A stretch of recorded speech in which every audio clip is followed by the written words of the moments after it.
I don't think I'm cool, bro. I just do my job. bro. Nah, for me, it's a job perspective, bro. This is not like Now you can record. I'm recording. Oh, okay, cool. This is not like for me. This is not. I'm not doing this to be cool, bro. I was cool in high school. That was. I know you from high school. Actually, I have a funny story to tell you about that. Actually, okay. I don't remember what it was called, but it was at ISA. So ISA used to have these little things where I don't know if it was like competitions or what way different schools would go there. Oh, I Stedford. Yes. Yeah. I don't know what you were doing, but I was there. I was rapping. I don't know. You were there too. Probably was doing I Stedford. So with our school, I don't know if they still do it or they did it. I don't remember. A long time. But it was with my school, I Stedford was like colors for culture. Yes. So I get colors for culture because, well, I don't even remember if I actually got colors. Did I? I remember. But I remember seeing you there. I was there. I know I Stedford. I did chess. Okay, shit. I did theater. I did creative reading. Funny enough, I did nothing in music. But also, I Stedford for music was more for the guys that are like actually like instrument players. You know, I didn't even know that because I went there to rap, dog. Bro, it was so wild. So when I was in grade was I in, bro? Probably 6 or 7. Yeah, 5, 6, 7, somewhere there. For I Stedford, we did theater, and the theater group that I was in, we went. So I Stedford had it was actually a competition. Yes. Because there was money at the end of it, you know. Per region, you choose your people, and then they move on to present nationally and everything. And we got selected to do the national presentation. So essentially, that would have been provincial colors. Yeah. You know what I mean? I think we never presented. Yeah, we never presented. Nobody had the money, bro. It was so expensive. It was so expensive, and I think it was a handful of people in the whole group had enough money to go.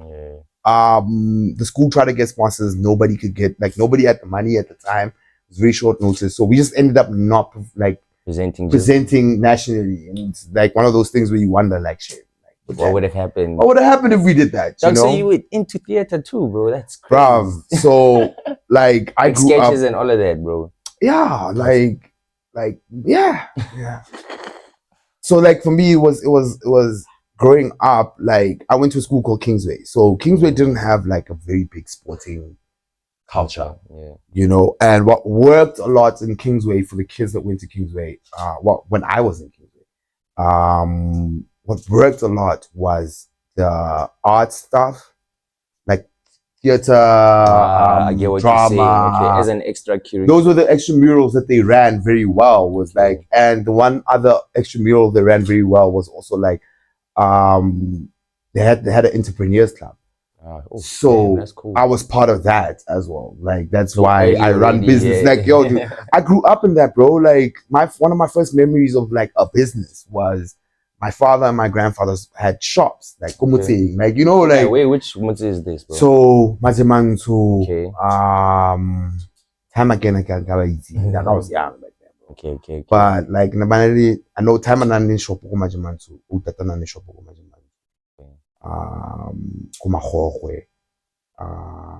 and then the other one's time again. Is that where you grew up also, bro? So I grew up when I was born. Little known fact in Mafiki, I think everybody thinks I thought so too. No. Actually, let me be correct. A certain part of my life was a very large part of my life. But I was born community. Oh snap! Okay. My siblings were born Kulisabapu. I was born community. Yeah, I see turf. Yeah. So if you're coming from Giditoban. That shops could say from mega city side. Yes. If you're coming down that road, more close on stop go TEF. Yeah. I get a TEF would be on the right, in front of you. The house on the left, the little house, 3-bed, 4-bed, whatever that is. Okay. That's where I was. Corner. Yeah, in the corner. Yeah. Oh, that's where there's I don't know if you've been there now, but there's a car wash just at the corner there. I haven't been there in a while. Okay, damn, that's crazy, bro. Yeah, that's where I was born, bro. My dad owned that place that was my dad's first property. That's dope. Yeah. Bro. So yeah, so I grew up like in a very musically, I would say musically orientated by just like the family members that I was mostly exposed to in my family were musicians. Okay. It was my aunts, they were singers. My other aunt Was it was like a, gospel or yeah, gospel. okay. Time I can move. I didn't do my research properly, bro. Snap, dog. So like I grew up late, yeah. So I grew up with like my aunts they sang gospel. Time another piano. Oh snap, that's dope. Malome Thabiso na dlala piano. So like I grew up with like a lot of like the music side of my family. Like that's why when did the music bug in you like, get, 14? 14, okay. And what was that? What happened? Was it at church or? Nah. So at church, like, dude, at church, when you grow up in church, bro, you will always find something to do when you grow up in church. Okay. So I grew up in church, and what I would find to do at church was usually just play around with the instruments. Okay. So I learned how to play drums, go get a game. And now not so much. I can't play piano now. But like I was experimenting with piano, everything. But I wasn't like in any way thinking about this as a career. Yeah. For me it was just like something to do with it. Keep yourself busy. I think like the music bug kicked in 13, 14, 15, yeah. 14 met a group of guys, like Demo Sotoka, Texman, like Moses, people that I went to church with, and they were into Blackie. Is Moses the guitarist? Yeah. Oh snap! Moss, no ways, Moss. Yeah. Oh damn. So like Moss actually got me into like this whole nonsense. Yeah. Nah, that's crazy. That's so crazy. Like there was a time like in my gang, like Cass came up in this time, MGT came up in this time, KT, Mini, yeah, maybe. He was just like he was just like a little bro. He was a little bro, but he wasn't really like active at this. Funny enough, like today, like we're at Palms now, and there's a comedy show tonight. Shout out to Vafa. You know Vafrika? Yeah, shout out to Vafa. Yeah. So Vafa was a rapper back in the day. That's crazy. He's gonna kick my ass and say this. Exclusive. He was part of our he was part of our crew. We used to be called Loudmouth. Yeah. So there was a time like in Mafikeng where like I think with the influence of like watching Jabba blow up, and then Jabba coming home and then grabbing Bokuli, Bomolimi, Mohote, like dude, at like 14, 15, Mohote had a feature on a Morafi album and a Jabba album. I remember, dog. You know what I mean? Like that's when we were teenagers, bro. Like we were kids, bro. But like with Mohote, so that time there was like cliques. So there'd be like Toti Click, which was homie's like an engineer now, I think he is. Big V, Pancha was part of that crew. And people just rapped. Like that was like our pastime, because the only event that we had as kids back then used to be, and I pray that like, and I'm doing this on purpose, I'm gonna burn the arts and culture department in my feet. But it was just something that kept us off the street and kept us out of trouble. And shout outs to Tulamo, dog. Like I really hope expressions. Yeah, bro. Like shout outs to Tulamo, dog. Like I mean, like that's somebody that I wish like I could sit down and just him and Chaz, bro. Like they really just created a space for us now, dog. Because I feel like now I'm getting schooled. You've been mentioning people that I was too young when this was happening, dog. Jazz. So Jazz was Tulamo's business partner. Okay. It was Jazz. I'm a Big V. What's V's name, man? Vault. I remember, dog. Yeah, it was Jazz, Vault. It was Vault is the other Big V. Vaughn. There we go. Vaughn. It was Jazz, Vaughn. I think Vaughn and Jazz were brothers-in-law or something, and Tulamo, right? Okay. And then they created Expressions together. Damn. And as far as I know, like maybe Tulamo might come on, nigga was my thing, you know. For the people who are not in Maptown, what was Expressions? So Expressions was like, it was a monthly talent show that really just worked so hard to, and it wasn't just a talent show. It was like a program that ran throughout the month where they teach you how to be on stage. Like, I don't think, and I'm not saying that Cass's stage presence is credited to expressions, but Cass's stage presence is credited to expressions. Like, I'll tell you the day. The artist development. So I'll tell you a very fun thing, right? That I think I've only said out loud once. The reason I turned into a DJ, I used to rap.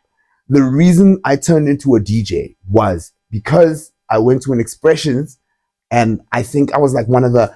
So you would know what Tolamo and Chaz and them think about you by when they place you in the expression show, because it was like 2 hours, right?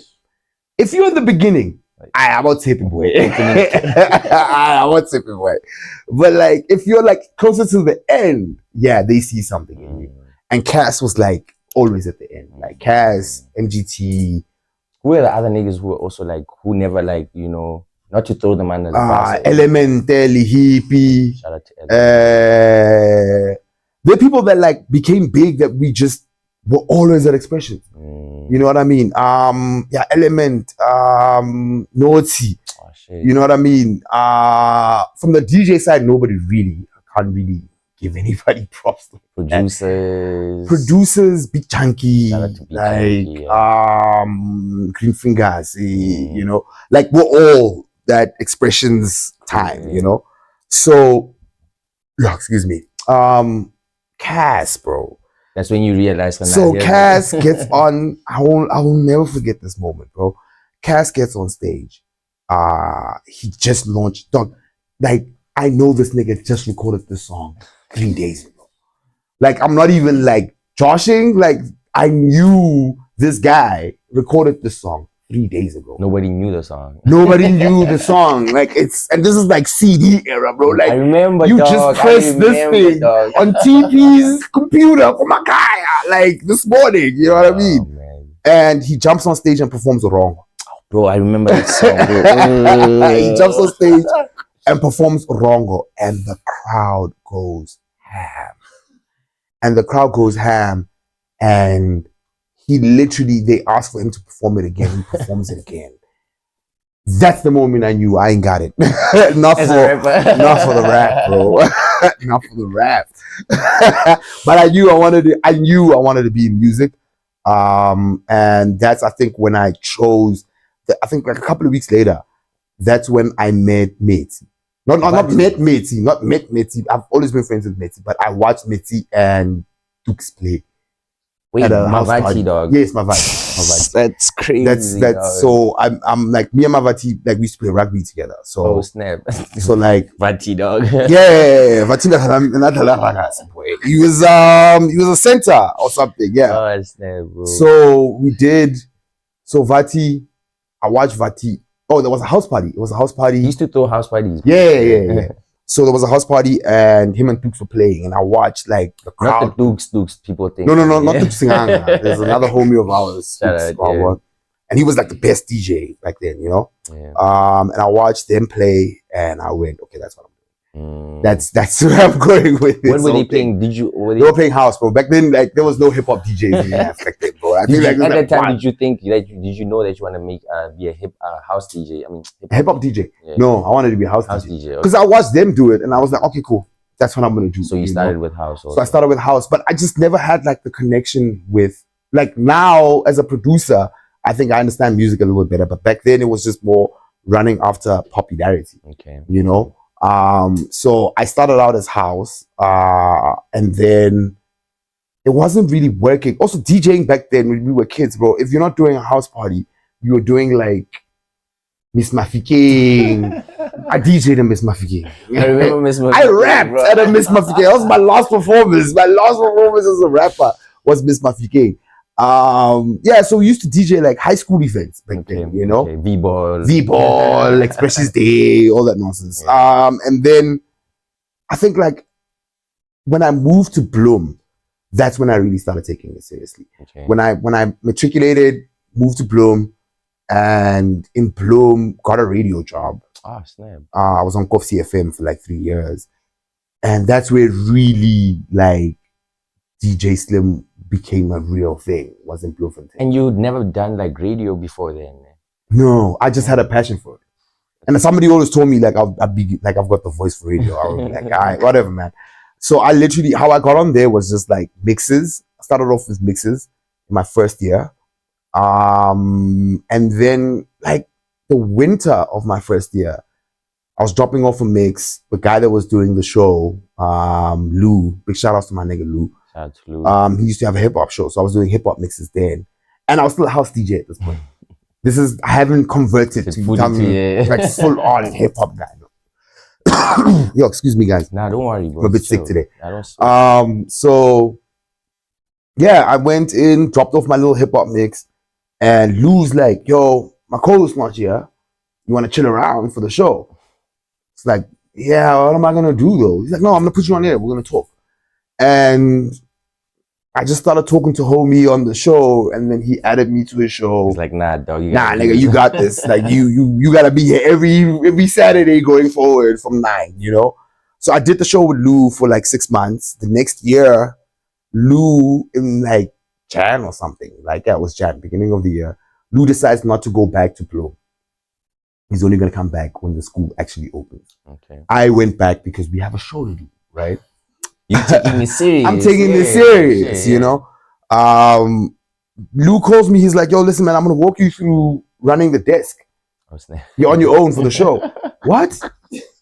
Like, no, for real. Like, dude. I did my first radio show on my own with this guy on the phone telling me what button to press, with him listening on. For any mistakes, like if I forgot to switch off the mic, this nigga was over there doing that, you know. So it was just like weird, man, and that's how I got into radio. Did that for like my third year. I had my own show called the Sugar Spice Show. Still on Coffee. Okay. I was the marketing manager at this point. Ah, that's dope. And then that's where the event thing also started. It started there.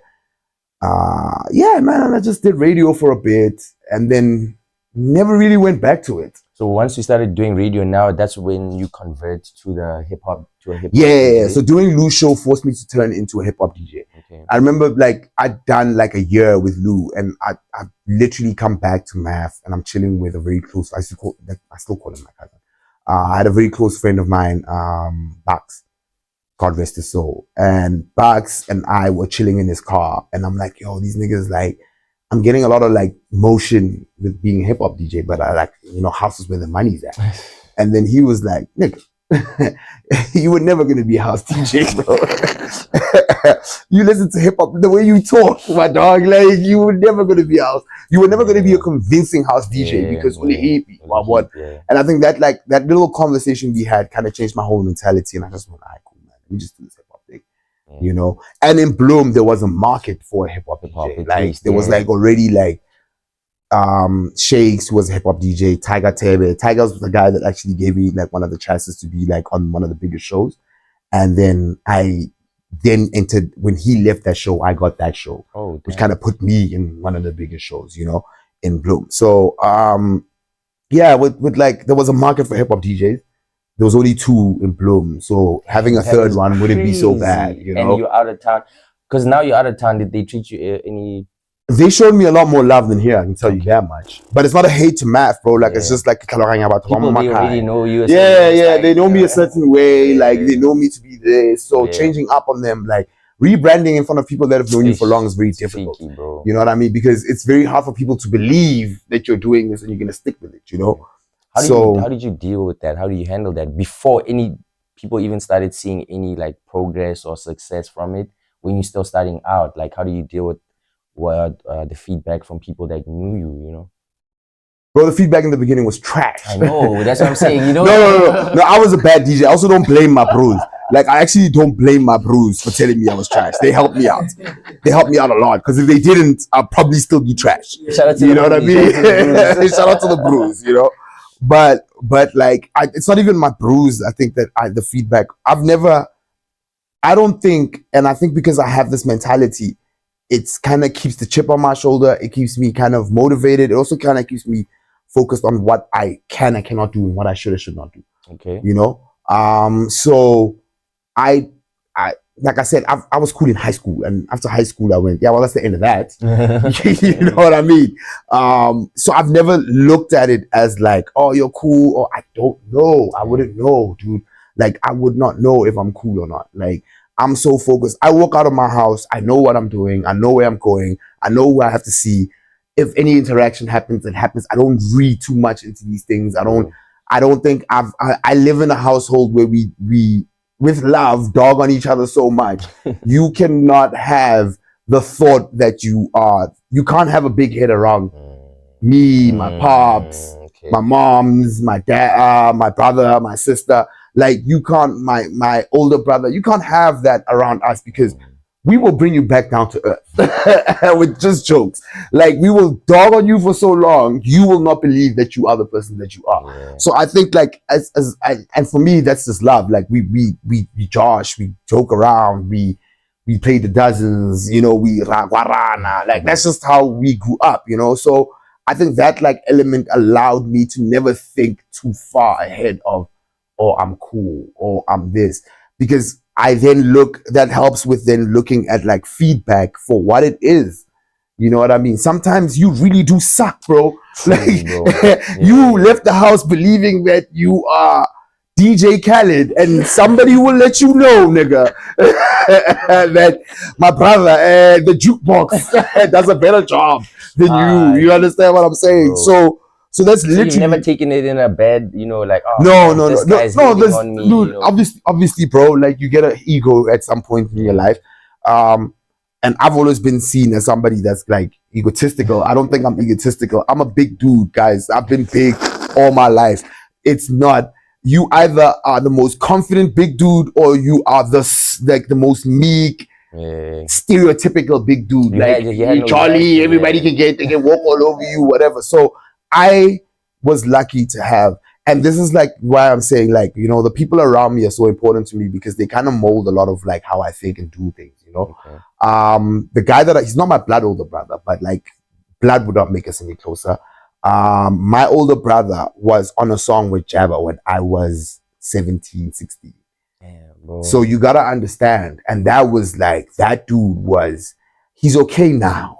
He's chill now, but, like, back then, I think he was, like, 19. So now imagine a 19-year-old dude on a song with Jabba, bro. Who's right? Your big brother, dog? Who's your big brother? GC. Yeah. Yeah. I now remember you, GC. Bro, one of my favorite mixtapes of all time, The Final Chapter. GC was a crazy rapper. And what I liked about that song, dog, he rapped in English, dog. At a time when everybody was doing Motako. You understand, dog? Yeah. And he was with heavy hitters on that song, dog. So with him, GC, like, man. So with G, bro, it was a lot of G. If you knew GC back then, right? He was a very big character. Like, he enters the room, and if he doesn't feel like the attention that he wants from this room is where it needs to be, he's gonna get it. If it means dissing everybody in the room and going, what you gonna do about it? You understand what I mean? So, like, growing up with a nigga like that, bro, like, I think that was somebody that really just taught me to be confident in myself. And if you see it as arrogance, well, that's your problem. I think that for me, I've always taken when somebody goes, you're arrogant, my answer would always be to that person, okay, what is your measure for my arrogance? Ooh, okay. Is your measure for my arrogance based on society and what arrogance is? Or is your measure for my arrogance because you feel beneath me by my presence? You feel belittled by my presence. I can't do anything about that. This is me. You understand what I mean? If you feel belittled, I think you need to look at why you feel belittled by a human being walking into just with confidence, because sometimes and they have confidence that triggers something in somebody else, you know. True. So, like, I'm a big dude, bro. Like, I had to, like, very early, like, he put it in me to be like, yo, dog, you gotta be confident, bro. Hey, yo. Hey, yo. Thank you for the save, bro. Pause. No diddy. Yeah. But, like, he really, let me say it in Oxford English.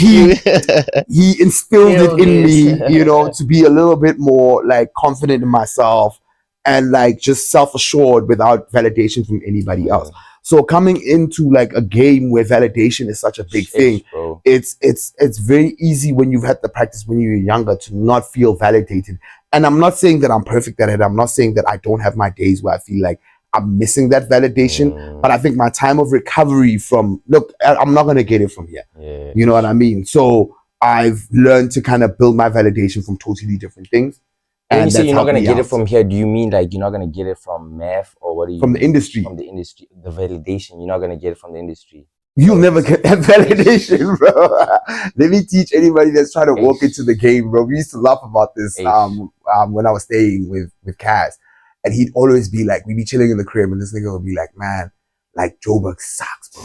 And I'm like, what's up, bro? He's like, yo, dog, niggas will love your music and then treat you like, yeah, no, spanny boy. You know, like it ain't a thing, you know? So like if that type of validation is what you need to keep going, you're not gonna make it far in the industry. You kind of have to have your own validation inside, intrinsically have your own validation together. You gotta know that my validation comes from my siblings. My validation comes from my family. My validation comes from, if I'm in a relationship, my partner, you know? And those are the people that I look at for validation. And if I don't get the validation from them, it makes me question the next move that I'm making and what I'm doing. But not the industry anymore. Dude, yeah. I don't like it's work now. It's just work. It's a 9 to 5, bro. At some point it has to switch off. It's not who I am. I'm not defined by it anymore. There was a time in my life where I was. At this point, I'm not defined by what I do anymore. I'm defined by me as a person and what I believe in, what I have to do, what I have to achieve, what my goals are in the moment. That's what really defines me. Validation from like the industry, validation from my hometown, validation from like the way I look at it is, how am I going to live my life by the thoughts of people that I might never meet? Yeah, I have a high chance of never meeting some of these people. So I cannot pander to a group of people, and it doesn't mean that I don't appreciate the people that support, the love, the everything. But I'm also very vocal in saying, you guys don't mold my thought process. I don't make music for an algorithm. I don't make music for an imaginary group of people that I've never met. You understand what I mean? That doesn't make sense. I don't take relationship advice from a app, like from Instagram, from somebody going, a man should do or a woman should. I ain't never met this person, and I don't think this nigga knows what a math hand looks like or how a math hand behaves. So I don't think your advice is gonna help me out. You in Chicago, my dog. you got Shakuda to deal with. When I need to go to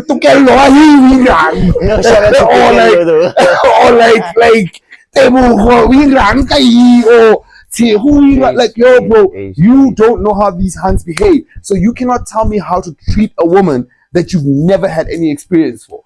And I think that's what really just helps me just like detach from everything, because it's just like, I can't live by something that's supposed to be a tool. That's like you listening to the fork in your house. Like the fork in your house tells you what to do. That doesn't make sense, but you're supposed to use this thing, not the other way around, bro. It's a tool, you know? And I think that moment when I went through that and I went, okay, cool, I'm detaching. I'm not doing this. This is a tool and I will use it as a tool. A tool cannot tell me what I have to do with my life, how I have to think. Can it assist? Yes, that's what it's there for. It's a tool. You know what I mean? But I cannot dictate to you. And I think at some point, like, people are very dictated to by, society has moved from a group understanding of the way things should work to whatever I'm watching that tells me that what to do. People are easily influenced now. It's very, and that's the thing about it. Like, yo, dude, again, like, how do I know? I don't know you. I don't know. You don't have my life experience. I don't have yours. I don't even know what, you know what I mean? What were they thinking for them to get to that? Shaquita might burn your car. But is gonna stab me with a black label bottle. You see, like, the difference in, like, your experience is not the same, and I can't listen to you tell me how to treat somebody that I'm with, you know. So it's just like, for me, I don't need the validation, bro. Like, I know where I get my validation from. And you spoke a lot about your family. Yeah. And you said you're a pastor's kid. Yeah. How did they take you now becoming a rock star DJ? You know, I don't think they know that I'm a rock star DJ. No way. I try my best to hide that from my mom. No ways, for real, dog. Nah, they like, I think to my parents, I'm just like a kid that comes home. Bro, they don't know that you like. No, they know that, they know accolades. You know, Yeah, they know yeah, accolades that yeah. I've done. They know achievements that I've done. Yeah. I think they don't know the character that I've built to do those things. You know, understand? Okay. So for them, they don't know the rockstar DJ. They know Tumisang, Uklechai, DJ, Vira music. So even when Panda Mo was like going crazy, like you were still doing sang at the I was at the crib, bro. I was at the crib, bro. Like, it's my mama house, bro. Yeah, DJ Slim is outside. It's at the crib. No. It's at the crib. I'm my mama's kid, dog. Like, and I think those are the things that kind of just let you not wild out. Yeah, you know what I mean? They help, like, kind of read you back in when you know that this is not going to fly at home.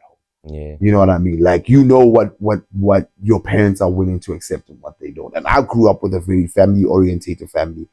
I grew up also with a very Christian family. So, like, you know, my mom likes to quote this verse that says, we should, basically, I'm paraphrasing, but it says that you should write the Lord's word in your heart and let it not depart from your lips.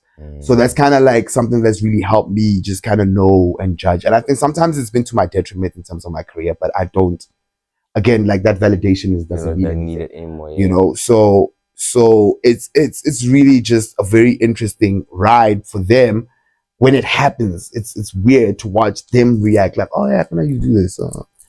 You know, like, and then like after that, like, I'm just a kid, bro. Like, you catch me in Pick and Pay, bro. Pushing my mom probably annoying me at this point, like making me walk up and down these aisles. I'm trying to like go do something else, you know. But she's always like having like that whole experience where you can't be that person here. You have to stress that person off when you walk in here. How do you do that, bro? Because I always tell people like, yo, I and it sounds crazy when you say it, but Sweato and Catch are not the same person. Yeah. But how do you switch that? How do you? Because it's crazy, bro. I think I went crazy for like a year. Like, I really believed I was the character. I really believed I was, because that's the thing. Like, the rockstar DJ is a character. Yeah. For me, it's, and I'm not saying it's not who I am really, but it's a side of me that I cannot be all the time. Dog. You understand what I mean? And I think once you understand that, it makes life easier to just kind of. I don't think you switch it off. I think that I'm gonna use a lot of Bible quotes, like, you know. No. We just came from church. There's I think it's Romans 8, where it says there's a time for everything under the sun, bro. There's a time for laughter. There's a time for cry. There's a time for plenty. There's a time for little. You know what I mean? So for me, that tells me that I can't be this person all the time. There's a time and a place that I have to be the rockstar DJ, and there's a time and a place where I just have to be me. Now, is the rockstar DJ a fake? No, he's not. But it's a side of me. But it's a side of me that I now understand that I cannot be this person all the time. You know what I mean? I can't be the rockstar DJ and be a dad. I can't be the rockstar DJ and be a good partner. I can't be the rockstar DJ and be a son. So having those areas where the rockstar DJ is not needed here, and me being able to discern and know that the rockstar DJ is not needed there, forces me to know when I switch him on and when I switch him off. That's crazy. You know what I mean? There's times where I'm at El Nino with my bros and we're having fun. That's the rockstar DJ. You understand what I mean? And then there's times where you're gonna catch me in front of a laptop, nose in. That's not the rockstar DJ. That's Tumisang. That's the YSO Group business owner. That is the label owner. That is the guy that has to, because being a DJ ends after the gig is over. You know what I mean? But being a producer is a daily thing. Being a business owner is a daily thing, you know, and you have to switch it on and off. Like, sometimes you're the business owner. I walk into studio, I'm not the exec. I am the producer. I'm a producer. I'm listening to what you're doing. I'm thinking about it. Oh man, listen, maybe try the approach this way. You know, I walk out of that and I have to present in front of a client, I'm not the producer. The producer anymore. You understand what I mean? So I think when you can compartmentalize, where you have to, who you have to be in different rooms, makes life a lot easier to understand what and who you have to be in different rooms, in different spaces, in different places. And that's really how you switch it on and off, bro. Man, I think it's gonna take some time for me to get used to it. But like the way you put it, there's a time and everything for under the sun, dog. So that's really dope. But before you became the rockstar DJ, I mean, you still at Coffee now. When did you move to Josie? Because I remember you used to throw parties at Vakamata, right? No, Kantare. Kantare, yeah. Okay, So 20, I don't remember. So I'm in Bloem. There is this DJ competition that happens in Bloem called it used to be called the McDonald's Jock. Oh, McJock. I don't remember what that thing was. But I entered this competition and the competition was stiff, boy. Like this thing basically came with like DJ equipment, a chance to compete nationally. Oh, snap. And I think first, second, and third, you guys get bursaries to go to Soul Candy. Oh shit. Excuse me. So I go for this competition, really just trying to get like third place. At least I get like a 6-month DJ course. Yeah. You know what I mean? I get there and I murk this thing, bro. Like I wipe the floor with everybody there. Like the final, and it was like a crowd participation type of activation. Okay. So like the crowd chooses who they want to go represent their varsity in the finals in Joburg. Yeah. And it wasn't even a conversation. It wasn't even a conversation, dog. I went in, I did my set. I remember the first one I was lost. Going lost.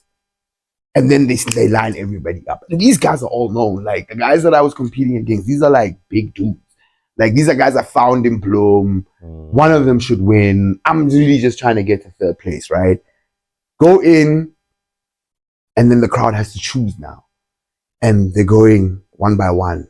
And the crowd's like, yeah. It's like my scream, you know, yeah, on me.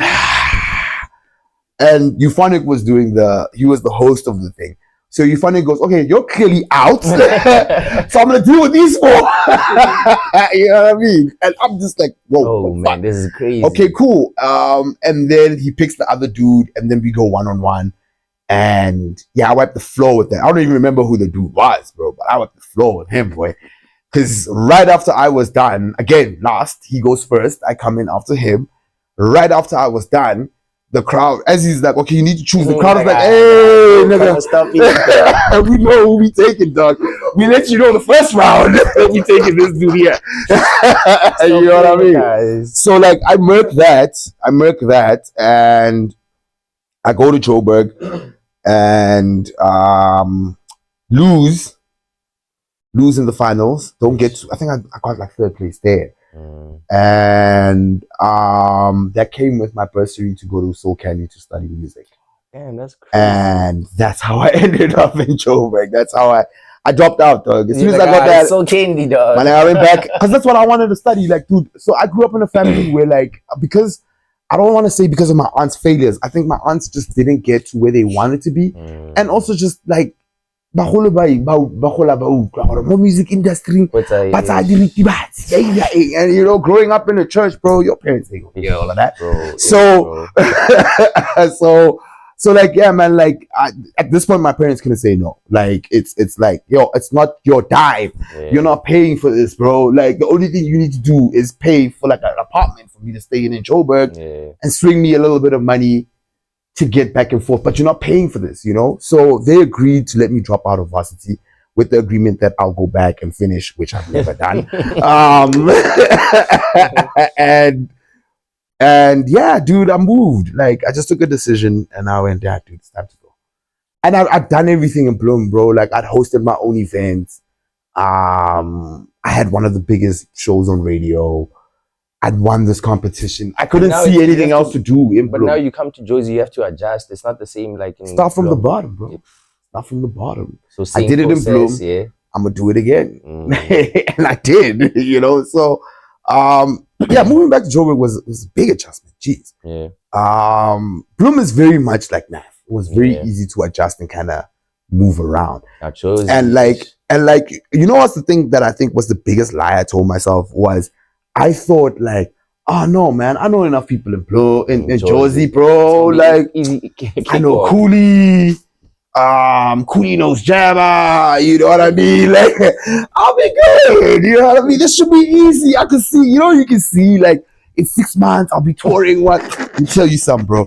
Niggas do not answer their phones when you get there. Nobody answer their phones when you get there, bro. You're on your own, bro. So, like, nah, but I don't blame them, no. Niggas were busy, bro. Bro, yeah. So, yeah, man, I moved to Joburg. I think back then, so I used to do a lot of parties in Bloem, and in my doing a lot of parties in Bloem, and when I decided, okay, I'm gonna move to Joburg, I joined the reps. Oh, no way, bro. I used to go we by. Need a researcher, guys. There's no way, dog. That's crazy, bro. I used to go by. So I was like one of the DJs in the reps, but the main DJ was always Cap. Yeah. It was always Capital, you know. DJ Capital. Oh, yeah, snap, bro, that's crazy. So like I used to go by DJ SK, and in Bloem, yes, I remember that. Yeah, and in Bloem, when Twitter became a thing, my Twitter handle was DJ SK Reps. That's crazy. Yeah. So I was like one of those far off unknown niggas in the reps, you know. And my nigga Cypher will confirm this, you know. Yeah, so I thought like everything's gonna be cool. I got the reps. Man, nobody answer their phone, bro. Nobody answer their phone when you get there, bro. So now you're trying to do what were you hitting them up for? Like to throw parties? And no, I just wanted to like get what's up, move, like get the lay of the land, get everything, you know. Yeah. And like not like they were shutting me out or anything of that but like nature. You said, niggas were busy, bro. Niggas are busy, bro. And like the focus back, and this is like I moved at the height of the reality show. Yeah. So niggas are busy. You know what I mean? Like I get called for like certain events that the reps are doing where there's no DJs there, but I wasn't really like in the move with the bros, like you know, because they were running the show. You know what I mean? I get you. So it wasn't, and I never took it personally. I understood what was going on. And yeah, man, like moving to Jersey was just like a very big adjustment, but it was a needed adjustment because I've always kind of felt like and this is the self-confidence, not the arrogant side of me. I've always felt like every room or every city or every place that I'm in, I enter understanding that I'm gonna be a big influence in this space and then I'm gonna leave. Because then there's no more challenges. Okay, I hear you understand what I mean? Yeah. Once I've done everything, why am I here? You know what I mean? Like, let me go find another monster to go slay. And that's how I think I've always been able to just kind of keep it moving, is just because I have no attachment to anything that I do. I could leave it at any given time. If I feel, the only attachment I would have is if I feel I have not done everything that you wanted to with the, like if I had reached every little milestone I wanted to reach as a DJ when I was 22, you know, you still wouldn't be doing. I would have long been gone, bro. I hear what you're saying. I'd probably be having like a job right now, bro. I'd be married with kids. I'd be over it, you know. So now, when does that switch change from you just being a DJ and throwing parties, you know, to now I want to produce now? That was always the goal. Yeah, that was always the goal. So I'll tell you a story. So how I ended up in Bloem was this, right? I actually had a plan to drop out from jump, bro. From jump. So my plan was this. My plan was to go to Joburg and go study at UJ and study marketing at UJ because my older brother studied marketing.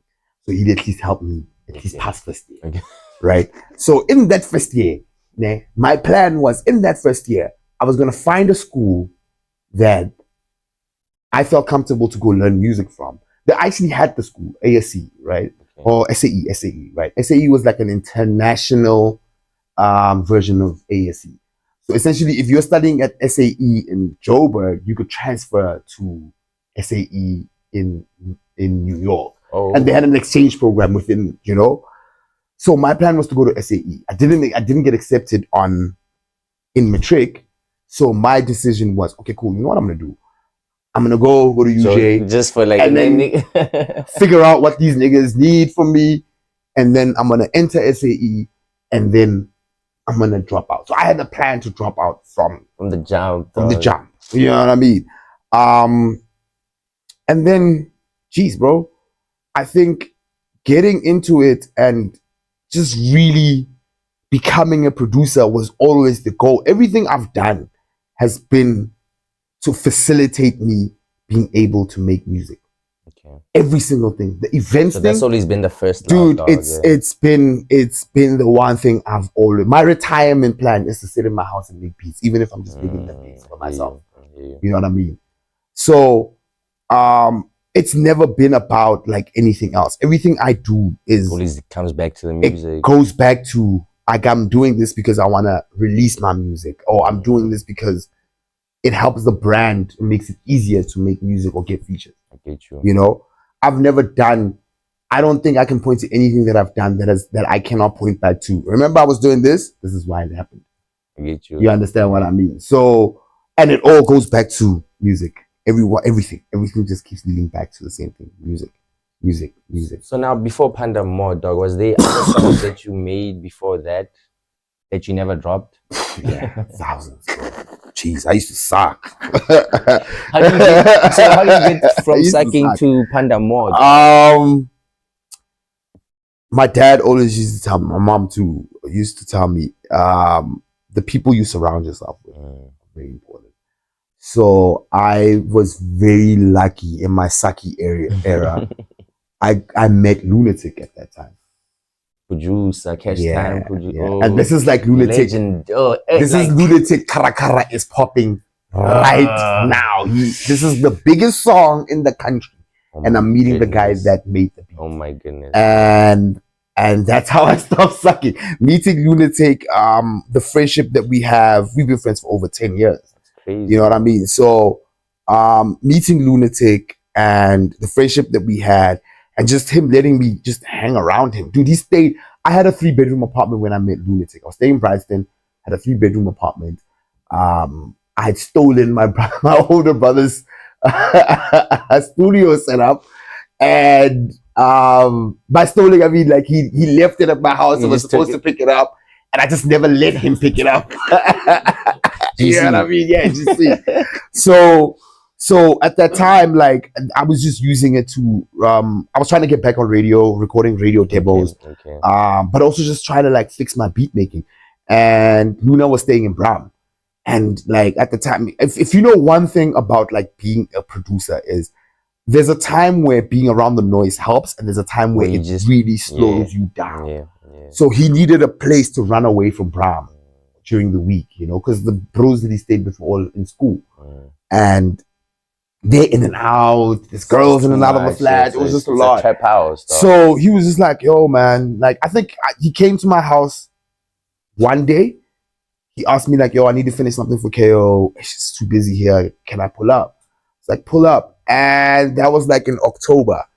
Yeah, that nigga like was with me till December. Like he was just in the house all the time making beats. Have you seen him make one of the dope like the hits? I've seen him make a lot of hits. I've seen him make so many hits. The laptop that got stolen, I had a laptop that got stolen. Half of Skanda Republic, the beats, the stems were sitting on the hard drive of that beat. You understand what of that laptop? Like, yo, dude, I watched him make a lot, bro. And he would just let me study and watch. That's dope. And like, yo, this. I'm trying to think of a song that I know I watched him make that was like a big ass song, bro. You know the song on Skanda Republic, Mangwane Bulele. I was dead. It was that son of a gun. Son of a gun. Oh, that is crazy. That day, we actually went out the day he made Son of a Gun. That morning, woke up. I was still Ricky's DJ at the time. So I came back with a little bit of our rider, started sipping me and this guy, went to go get a little bit of Chiba, got back to the crib, rolled a joint, and then just kept going. And then went out. I don't remember where we went, and then came home early, and then he just went,